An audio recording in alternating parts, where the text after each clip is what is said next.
मला कुठल्याही प्रकारचा मी शपथ घेऊन सांगतोय, मला दुसरं काही सुद्धा लागत नाही. तुम्ही रिद्धी सिद्धी देतो म्हणत असाल तरी तुमच्या चरणसेवेचे पुढे ते फिका आहे. आता रिद्धी सिद्धी म्हणजेच काय महाराज? खेचरी, भूचरी, चराचरी, आगोचरी अशी काही उलटे मुद्रा आहेत योग साधनेमध्ये.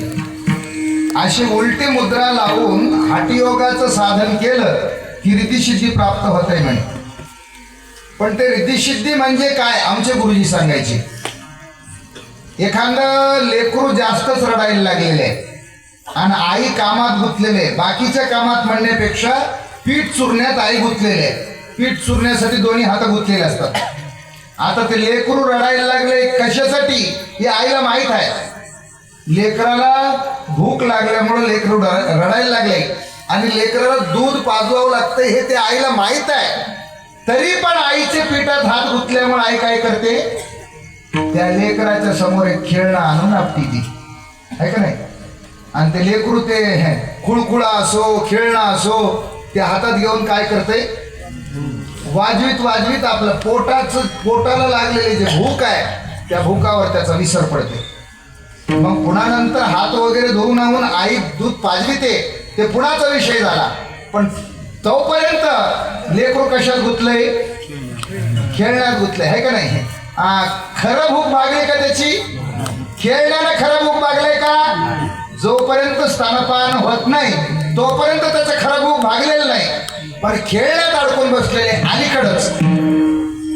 तसं महाराज हे उलटे सुलटे मुद्रा लावून हठयोगाच्या मार्गानं महाराज म्हणतात रिद्धिसिद्धी प्राप्त करता येते. पण रिद्धिसिद्धी म्हणजे असंच एका प्रकारचं देवानं आपल्या समोर टाकलेले खेळणं होय. रिद्धिसिद्धी म्हणजे काय, देवानं आपल्या समोर टाकलेले एका प्रकारचं खेळणं होय. या खेळण्यानं शेवटचं सुख मिळू शकत नाही.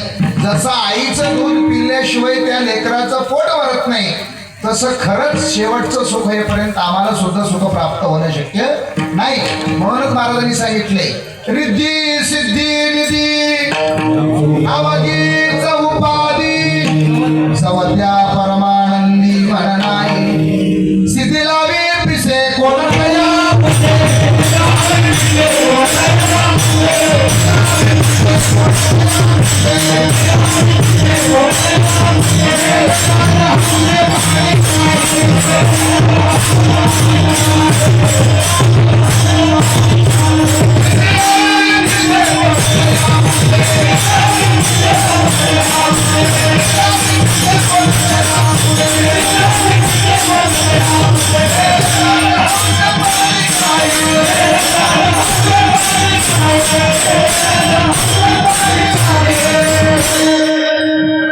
राजहंस नावाचे एक पक्षी आहे.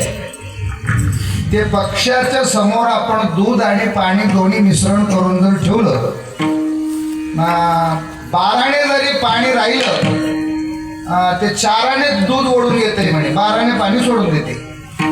म्हणजे सार तेवढं ओढून घेते, आसार तेवढं सोडून देते. तसं महाराज म्हणतात की राजहंस पक्षी पाणी घेऊन जात नाही ना.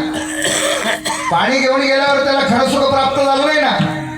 मग तसं तू रिद्धिसिद्धीच्या मागे लागलास म्हणजे तू दूध ओढणं झालास, तू काय ओढायला लागलास, पाणी ओढायला लागलास, म्हणजे खरं सुख नाही तुझं. म्हणून महाराज रिद्धिसिद्धी सुद्धा हे अलीकडचंच आहे. म्हणून महाराज म्हणतात की रिद्धिसिद्धी सुद्धा मला नको आहे. पुढे गेल्यावर चार मुक्त्या, चारही मुक्त्या सुद्धा तुमच्या चरणसेवेचे पुढे ठीक आहे. का तर महाराज मोक्ष आमच्या इथं दररोज काम करते.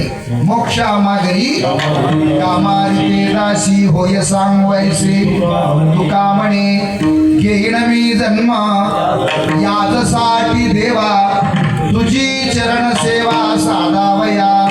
आणि म्हणून मला रिद्धिसिद्धी नको, चारी मुक्त्याही नको. देसाल तर तुमची चरण सेवा ज्यांच्या संगतीत घडते त्यांची संगती द्या.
Oh,